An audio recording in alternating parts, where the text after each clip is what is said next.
Hey everybody, this is my thoughts on Call of Duty 3, which was developed by Treyarch and published by Activision in 2006 for Xbox 360, Xbox, and PlayStation 2, and later released on Wii and PlayStation 3. What you're seeing in the video is the Xbox 360 version, which I believe is generally considered to be the definitive edition of the game. You may be thinking to yourself, wait a minute DW, you said Call of Duty 3 and you only listed consoles. Yes. Call of Duty 3 was a console-exclusive game. And with that knowledge, you probably know where this video is going to go from here. If not, spoiler alert, this is the worst game in the entire Call of Duty series. And that is impressive, because Finest Hour and Big Red 1 exist. At this point, you're probably saying, but DW, it got great reviews when it came out. Well, except for the Wii version, because the Wii version of any first-person shooter is going to be crap. Well, yeah, it got decent reviews at its time. Nothing amazing. Certainly nothing compared to Call of Duty 2 or Call of Duty 1. And there's a few very good reasons for that. The first of them being that this is a major title in the Call of Duty series, and it was developed in less than a year. Specifically, it was developed in about 8 months. And it really shows throughout the entire production. It's pretty much got it all. The texture quality is not good at all. In fact, it's worse than Call of Duty 2, which is kind of impressive. There are a ton of blurring effects thrown onto the screen at once, making it pretty much impossible to see what you're doing, and in fact, almost making you throw up. There were numerous times where I was playing this where I actually almost started retching. It was so bad. This is all on top of it having a very low FOV of, I believe, 65 degrees, which in itself is going to make me nauseous. When you throw that in with the blurring effects and the constant jumping around of the screen whenever you get hit, yeah, it ends up making me really, really nauseous really quickly. Not to mention that this is a World War II game circa 2006, which means that it is, of course, brown and gray and realistic. Holy shit, it's terrible. Which, of course, does not help the rather average at best modeling and the downright awful animations, which pretty much look like they were done by total amateurs, including things like lip sync and the numerous clipping problems they'll have where people will just clip through bits of the environment, as well as especially clipping through their guns. Or they'll just spawn out of nowhere, and it looks awful. And when you bring all of the visuals together, it makes for one ugly game. And when you throw in the extremely mediocre at best sound design, things just don't get much better in the presentation department. Gun and explosion sounds are not very beefy at all. In fact, the explosions are pretty much ripped directly from previous Call of Duty games, so they're just very derivative. None of the guns have enough bass to them, and in fact, some of them sound downright pathetic when they should sound incredibly powerful. Music is some of the most painfully generic World War II themed orchestral music that you can possibly come up with. And it becomes painfully obvious they just went, you know what, just make it sound like Saving Private Ryan and that'll be enough. No, actually, it is not enough. Nor is it okay to record new lines for the cutscenes and then pretty much completely ignore the battle chatter. You see, the Americans and the Canadians both have the same battle chatter, and it's ripped directly from Call of Duty 2. The Germans have the same battle chatter, and it's ripped directly from Call of Duty 2. And it's things like that that make you just facepalm at just how much crap they reused, because it wasn't just sound assets, it was also visuals. There are a lot of models and textures that are straight up ripped from not only Call of Duty 2, but Call of Duty United Offensive. You know, that game which had considerably lower res models than what you would remotely expect on a freaking Xbox 360?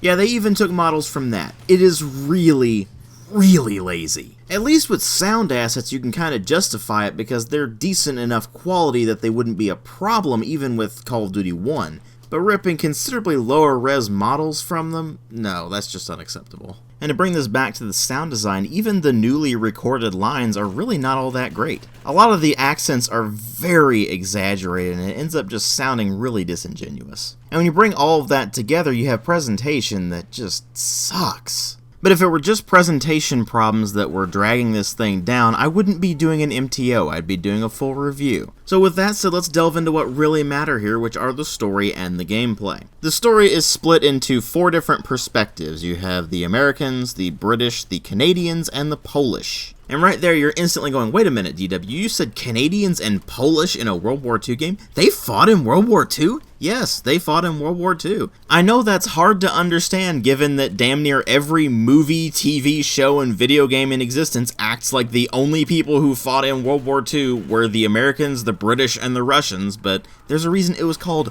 World War II. Here's the problem, though. The entire game takes place in France, which means that it is all been there, done that, bought the t-shirt 30 frickin' times. You fight the Germans in the hedgerows, you fight the Germans in French towns, you fight the Germans in their tanks while you're driving around in Shermans and taking out tigers like it's absolutely nothing. Every single aspect of the setting and the actual in-game storylines has been done many, many times before, and several times since. And unlike in Call of Duty 1 and 2, where all of the campaigns felt really cohesive and gave you very different perspectives on the war, there's really not much difference between the American and the Canadian campaigns, and the Polish campaign consists of, you're a tank, go do what tanks do. The British campaign is the only one that tries to do something even remotely different, and even it ends up being just same old, same old. Even though you are working with the French resistance to fight the Germans in that particular campaign, it just is incredibly derivative of other World War II shooters and other World War II media. And the game has a really nasty habit of trying to make you give a crap about things by making them overblown and overdramatic, and you just end up sitting there laughing at them more often than not. The characters are not well written. In fact, all of them are completely forgettable. The only ones that even stand out are basically your commanding officers, and only a couple of them really stand out because they have really goofy accents. Your squad leader as the Canadians is supposed to be a French Canadian, and he has one of the most ridiculous accents I have ever heard in a video game. But other than that, he acts more like a gung-ho American than he does a Canadian. It's really weird. Private Leslie Perron, but further introduction can wait. The Germans have pulled back to the ridge. We, mes amis, are going to take it from them. But enough about that nonsense. The actual campaigns just take place around Saint-Lô and eventually leading up to fighting over Hill 262. A lot of the thematic elements as well as the individual moments are pretty much recycled directly from previous Call of Duty games, whether it be the original, United Offensive, Call of Duty 2, or the two console-exclusive games which were Finest Hour and Big Red 1. And this definitely falls in line with the latter two of those, because they were pretty much just uninspired cash-ins that had the thematic elements of Call of Duty, but not any of the soul. Instead of doing what Call of Duty 1, United Offensive, and 2 did, and giving you a different perspective on World War II than what you were used to in a World War II shooter at that point, Call of Duty 3 just says, screw that noise, you're a big damn hero. And its attitude toward the war is basically rule of cool. It tries to throw in as many explosions and ragdolls as it possibly can, and it makes it kind of painfully obvious that Treyarch's bizarre obsession with brutality and carnage actually went back even further than World at War, because that was something that was kind of stirring in World at War and really became painfully evident as of the Black Ops series. But it actually goes back even to this one. Sure, it's nowhere near as bloody as the later games in the series, but it's no less violent. And Treyarch seems to just take a lot of glee in that fact. Because you have to understand that Treyarch has always approached the Call of Duty series from a rule of cool standpoint. If you're trying to make a pretty serious historical war game like the older Call of Duty games were supposed to be, then that's a terrible thing to do. But if you're doing something like the original Black Ops and taking it into a more pop culture, pulpy sense and trying to make it completely ridiculous to begin with, then that can actually work out. The problem is that the general tone of Call of Duty 3 is that it is trying to be taken seriously as a war game, but the developers were clearly incapable of doing that. And that sort of incompetence is not just emblematic of the tone that Treyarch took with this, but also of the development time that they had for it, and just their skills as a developer. At the time they were making Call of Duty 3, they clearly did not have a firm grasp of Call of Duty's gameplay style. This is most evident in the fact that the gameplay is what ultimately destroys this thing. On paper, it has everything you would expect from a Call of Duty game. It has lots of enemies on screen, there's a lot of scripted events, you have a 2-weapon limit, you have a variety of squad mates that you'll run around with and who will die alongside you. It switches perspective every so often to make things a bit more interesting. It has some variety in what you're doing, so you might have one sequence where you're running around on the ground, and then another one where you're manning a 50 cal on a Jeep, and then another where you're driving a tank. And in keeping with the trend that Call of Duty 2 set, you have regenerating health. What it fails completely at is implementing every single one of those elements. The 2-weapon limit's only going to matter as far as what can I actually find ammunition for, which means that most of the time you're going to switch over to the German weapons because you can't really find all that much ammo for the weapons that you use as the allies. The problem with that is that no matter which weapon you're using, it is going to be an absolute struggle to actually use it, because the aiming in this game is some of the worst you will find in a console shooter. I am not simply saying that as a PC gamer. Even compared to other console shooters, the aiming in this is imprecise and painfully sluggish. But don't take my word for it. Here's a comparison between Call of Duty 3 and a bunch of other console shooters in terms of sensitivity.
Moving in the open.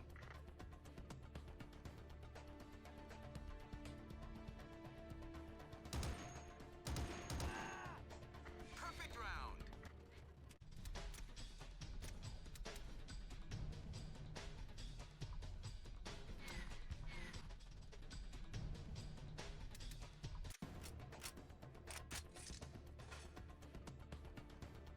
Hostiles moving in the open.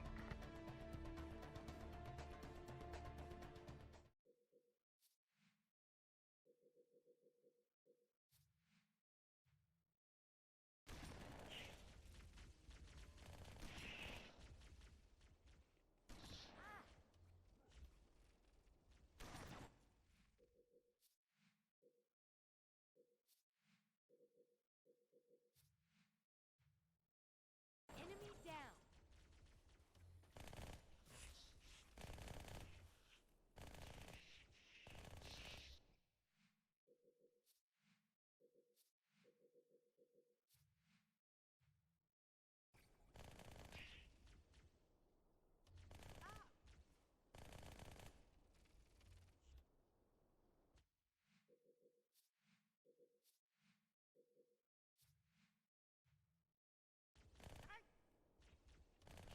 That one's dead. Surprise!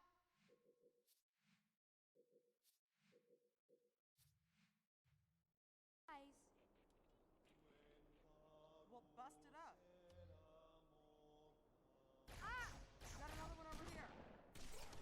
You think Cortana's helping you, man?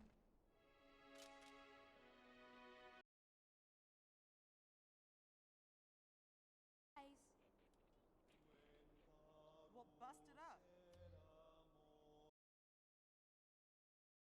This means that using any of the weapons in the game is pretty much a crapshoot as to whether or not you're actually going to hit anything, because there's barely any aim assist in this thing, and as you know, that's a pretty helpful feature for a lot of console shooters, simply because the controls are inherently less precise than a keyboard and mouse. But in this game, it's especially bad because in a lot of cases, you can barely tell the enemies apart from the environments just because everything is so gray. Not to mention the very jumpy animations for the recoil, which means that when you're firing your MP40, for example, it's jumping the gun all over the screen, so you can basically not see what you're doing, so you end up just kind of spraying and praying. This is why you've probably been noticing me using a crap ton of hip fire in this, way more than I would ever normally use for a Call of Duty game. And that is purely to compensate for the fact that the aiming down sights is just so incredibly bad in this one. And if it were just the weapon handling, then that would be enough to sink the game, but it goes even further than that. Whenever you get hit by incoming fire, the flinch is so ridiculously strong that you're pretty much aiming at the sky.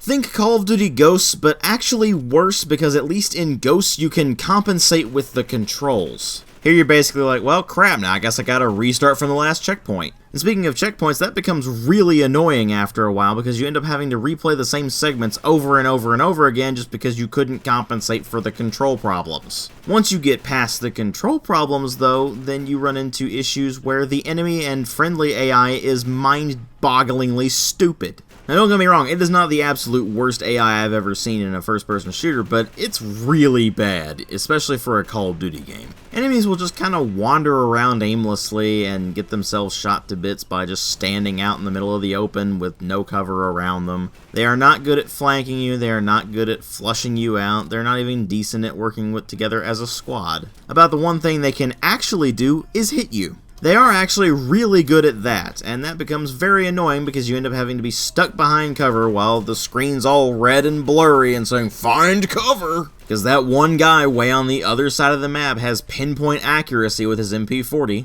even though he's dumber than a sack of hammers. And it's not remotely uncommon for your friendly AI to get stuck on the environment or be completely and utterly useless to you, so that's also fun. And by fun I mean infuriating. Although it is pretty amusing to get enemies caught up in explosions because they are too stupid to move out of the way. Unfortunately though, that does go for both sides, so you end up with a pretty much no-win scenario there. But even then, if you're making use of the liberal amounts of grenades the game gives you, then you're gonna find that you have about the throwing strength of a hamster. It's almost laughable just how short the throwing distance is in this, although I'm not really laughing so much as just getting irritated, because then they end up inevitably bouncing off of walls because the trajectory is also pretty weird when you toss them. So they'll always go bouncing off to some other part of the map that you didn't want them to be on, or they'll just land short, or they'll land right in front of you because they bounced off a wall that you thought you threw over. Hell, even the movement speed is not particularly quick. There's no sprint button, so you're just stuck with the default move speed, which is a very leisurely stroll at best. Admittedly, that's a problem that plagued the original Call of Duty and Call of Duty 2 as well, but the movement speed in those was actually a bit quicker than it is in this one, which makes for all kinds of fun shenanigans whenever you're in the situation where the game is telling you to find cover because you're about to collapse, and you can't because you're too slow.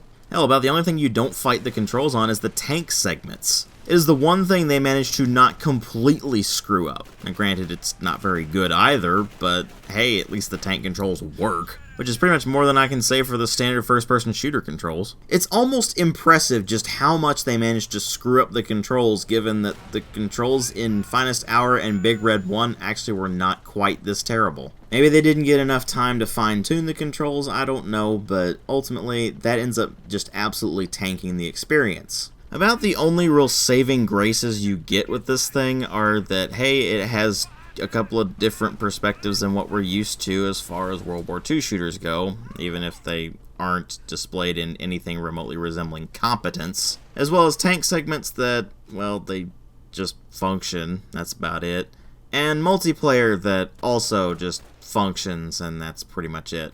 It's basically a copy of Call of Duty 2's multiplayer system, except it's running on peer-to-peer, matchmaking, and basically nobody's playing it anymore. And even if you do manage to get into a match, you're dealing with something that is pathetically basic and inferior in every way to not only Call of Duty 2, but also Call of Duty 1, and especially United Offensive. And when you package all of that together, you're left with a game that is just a complete disaster. Hell, this one amuses me, but even the cover art is bad. I mean, just look at how goofy this looks. There is just nothing in this game that is worth praising other than the simple fact that it included the Polish and the Canadians. And that is nowhere near enough to overcome the fact that this is just an awful first-person shooter when you really get down to it, and easily the worst game and most rushed game in the Call of Duty series. Even Finest Hour and Big Red 1 were refined enough that they're playable. This is almost unplayable, it is so badly put together.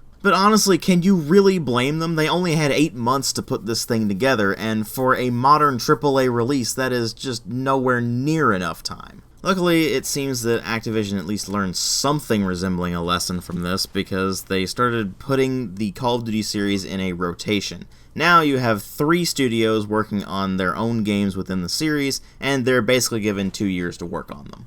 That's a pretty reasonable amount of time to develop a Call of Duty game. And I have a feeling that if Treyarch were given more time to work on this thing, then maybe it wouldn't be quite so terrible. Well, it'd probably still be pretty bad, but at least it wouldn't be quite so terrible as it is in its current state. And in that current state, there is not a single person on this planet that I could possibly recommend this to.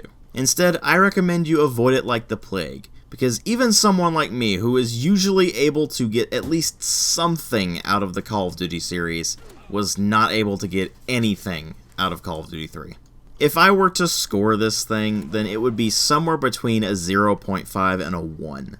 That is how bad it is. The problem is that I couldn't decide which score to give it, which is why it's not a full review. Thus, the ultimate summary of Call of Duty 3 simply boils down to avoid it like the plague. Thanks for watching.